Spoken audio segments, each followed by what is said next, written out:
السلام علیکم ورحمۃ اللہ وبرکاتہ۔ الحمد للہ وکفیٰ وسلام علی عبادہ الذین اصطفیٰ، اما بعد۔ قال اللہ تبارک و تعالی فی القرآن المجید والفرقان الحمید: الیوم اکملت لکم دینکم واتممت علیکم نعمتی ورضیت لکم الاسلام دینا۔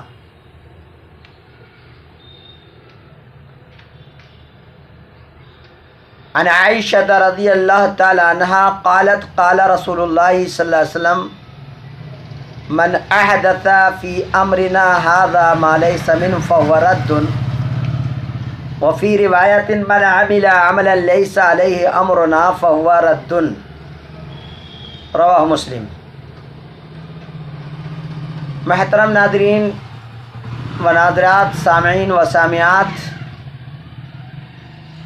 اللہ سبحانہ و تعالی نے ہم سب کو اپنی عبادت کے لیے پیدا فرمایا ہے۔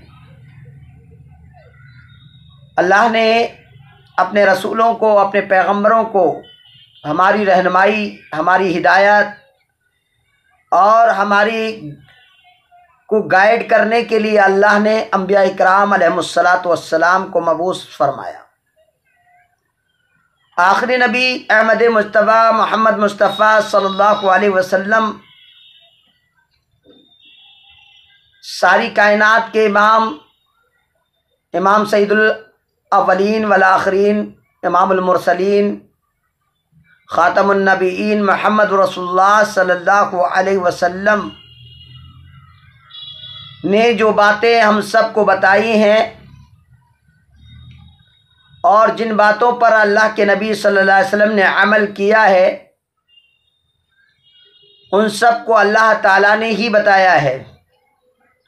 اللہ کی بغیر ہدایت اور اللہ کی بغیر رہنمائی اور اللہ تعالیٰ کے بغیر بتائے آپ نبی کریم صلی اللہ علیہ وسلم نے کچھ بھی نہیں بتایا ہے۔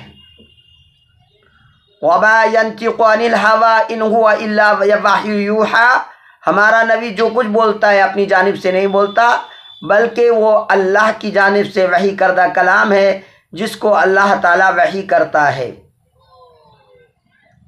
اللہ سبحانہ و تعالیٰ کے نبی محمد صلی اللہ علیہ وسلم نے اپنے نبی صلی اللہ علیہ وسلم نے تمام صحابہ کرام رضوان اللہ علیہ مجمعین کو دین کے ہر مسئلے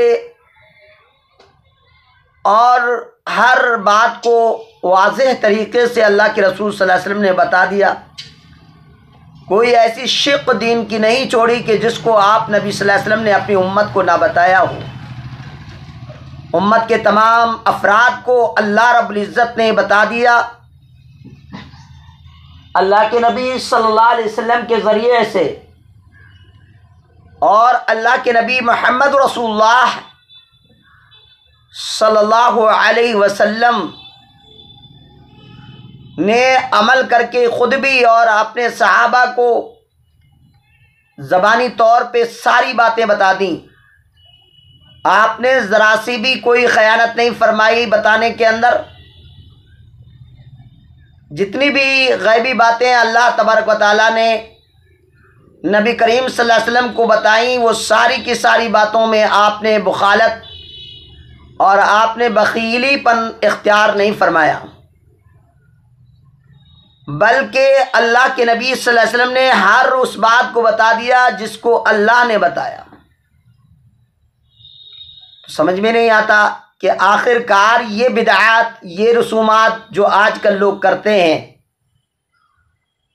اور اسلام کا نام دے کر خوشیاں مناتے ہیں، جس کا اسلام سے کوئی تعلق نہیں ہے، تو ان کو اللہ کے نبی صلی اللہ علیہ وسلم نے کیوں نہیں بتایا؟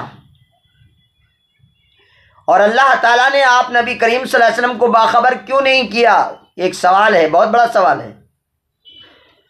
اللہ رب العزت اپنے قرآن مجید کے اندر بیان فرما رہا ہے کہ الیوم اکملت لکم دینکم واتممت علیکم نعمتی ورضیت لکم الاسلام دینا۔ آج کے دن میں نے دین کو مکمل کر دیا اور واتممت علیکم نعمتی، اپنی نعمت کو مکمل کر دیا، اور تم سے جس مذہب سے میں خوش ہوا وہ اسلام ہے۔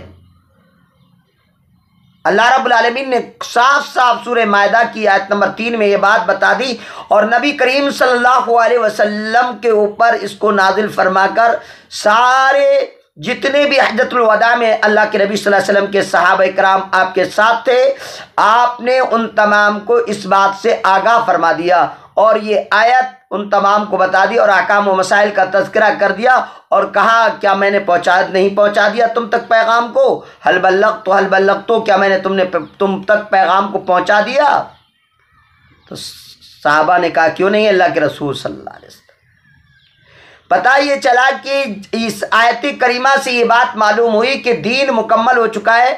اب دین میں نہ تو اضافے کی کوئی ضرورت ہے، دین میں نہ تو کوئی زیادتی کی ضرورت ہے، اور دین کے اندر نہ ہی کوئی کمی کرنے کی ضرورت ہے۔ اس کی مثال ایسی ہے جیسے کہ یہ گلاس، اور اس گلاس کے اندر لبالب پانی بھرا ہوا ہو، مکمل پانی اس گلاس کے اندر بھرا ہوا ہو۔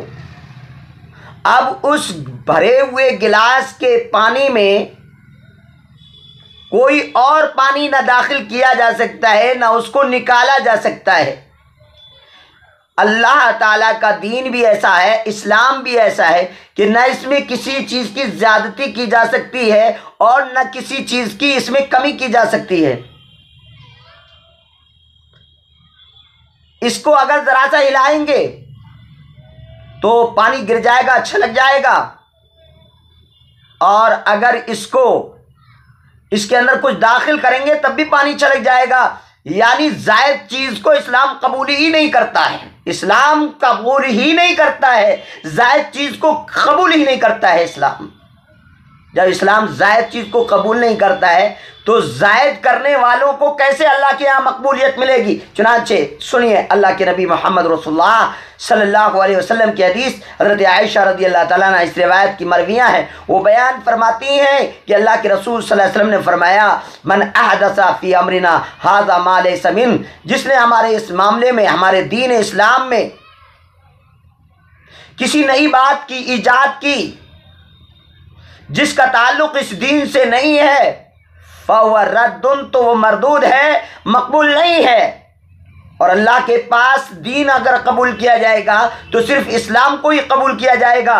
ان الدین عند اللہ الاسلام، بے شک دین اللہ کے پاس اسلامی ہے۔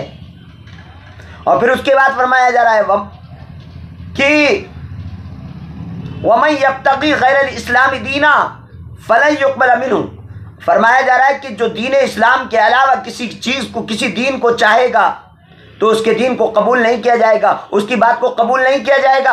تو آخر کار ہم تمہاری باتوں کو کیسے قبول کر لیں جس کا نہ کتاب اللہ میں ذکر موجود ہے اور جس کا نہ سنت رسول اللہ میں ذکر موجود ہے، اور تمہاری اپنی دھاندلی کو ہم کیسے مان لیں کہ اللہ کے رسول محمد صلی اللہ علیہ وسلم نے یہ عمل کیا ہے؟ اب ربیع الاول کا مہینہ جاری ہو چکا ہے، اب اس میں ایک خرافات سامنے آئے گی، لوگوں کے ایک واہیات آئے گی، جس واہیات کا ذکر نہ تو قرآن میں ہے اور نہ ہی نبی کریم صلی اللہ علیہ وسلم کی کسی حدیث میں ہے، اور نہ ہی ان باتوں کا ذکر ہے، بلکہ ان باتوں کی مخالفت میں تو ذکر موجود ہے لیکن موافقت میں کوئی ذکر موجود نہیں ہے۔ مخالفت میں جیسا کہ میں نے ابھی نبی کریم صلی اللہ علیہ وسلم کی حدیث پڑھی، اور میں نے بتایا کہ حضرت عائشہ رضی اللہ تعالیٰ عنہ مرویاں ہیں، بیان فرماتی ہیں کہ من احدث فی امرنا ھذا ما لیس منہ فہو رد، جس نے ہمارے دین کے اندر کسی نئی بات کو ایجاد کیا تو وہ مردود ہے، جس کا تعلق ہمارے دین سے نہیں ہے۔ اب کیا عید میلاد النبی کا تعلق دین سے ہے؟ اگر دین سے ہے تو کہاں اللہ کے قرآن میں عید میلاد النبی کے نام سے کوئی بات آئی ہے؟ کہاں احادیث کے ابواب کو محدثین نے تبویب کے طور پہ باندھا ہو؟ کہاں پر ائمہ حدیث نے کہاں باب باندھا ہے؟ جبکہ باب عید الفطر بھی ملتا ہے، اور عید الاضحیٰ کے سلسلے میں کتاب العیدین، دونوں کے کتاب العیدین ملتی ہے، عیدین کے احکام و مسائل ملتے ہیں، عیدین کے معاملات ملتے ہیں، لیکن آخر کار یہ عید کیسی ہے کہ جس عید کا نہ تو ذکر قرآن میں ہے، جس عید کا ذکر نہ تو حدیث میں ہے، اور یہ ذکر کہاں ہے؟ یہ فکر کس کی ہے؟ یہ فکر کیا اللہ والوں کی ہے؟ کیا اللہ کے رسول صلی اللہ علیہ وسلم کے ماننے والوں کی ہے؟ کیا صحابہ کرام کی فکر ہے؟ کیا ائمہ مجتہدین کی فکر ہے؟ نہیں، یہ فکر صرف 9 مولویوں کی ہے، نئے مولویوں کی ایجاد ہے، 9 علماء کی ایجاد، علماء سو کی ایجاد ہے، جبکہ اس ایجاد کا ثبوت نہ تو قرآن میں ہے، نہ حدیث میں ہے، نہ صحابہ کرام کے عمل سے اس کا کوئی ثبوت ملتا ہے کہ صحابہ کرام نے جھنڈے اٹھائے ہوں، کہ صحابہ کرام نے جلوس نکالے ہوں، کہ صحابہ کرام رضوان اللہ علیہ مجمعین نے سجاوٹیں کی ہوں، بلکہ اللہ کے رسول محمد رسول اللہ صلی اللہ علیہ وسلم کی حدیث سے سجاوٹ کی مخالفت میں روایت مذکور ہے۔ مشکاۃ شریف کے اندر کتاب النکاح میں یہ روایت موجود ہے کہ حضرت علی رضی اللہ تعالیٰ عنہ اور فاطمہ رضی اللہ تعالیٰ عنہ ایک دعوت میں، ولیمے کی ایک دعوت میں، شادی میں ایک دعوت کے اندر گئے ہوئے تھے۔ اللہ کے رسول صلی اللہ علیہ وسلم کو بلانے کے لیے فاطمہ رضی اللہ تعالیٰ عنہ گئیں تو کہا کہ چلیے اللہ کے نبی صلی اللہ علیہ وسلم آپ دیکھیے۔ آپ صلی اللہ علیہ وسلم اس گھر کی جانب آئے اور آپ نے دیکھا کہ اس گھر میں دبیز پردے لگے ہوئے ہیں۔ آپ صلی اللہ علیہ وسلم داخل نہیں ہوئے اور کہا کہ ایک نبی کے لیے مناسب نہیں ہے ان یدخل بیتا مذوقا، کہ وہ سجاوٹ کے گھر میں داخل ہو جائے۔ اب یہ چیز ہضم نہیں ہوگی۔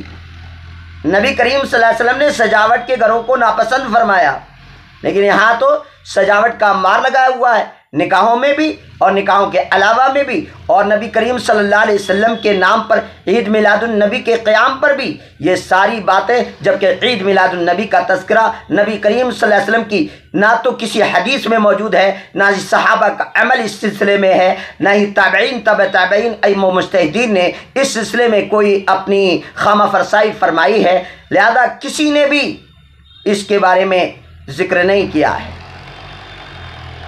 جب ذکر ہی نہیں ہے جس چیز کا، اب اس کو منانا ایک سوالیہ نشان پیدا کر دیتا ہے۔ کیا اسلام کا اس سے کوئی تعلق ہے؟ کیا اسلام سے اس کا کوئی تعلق ہے؟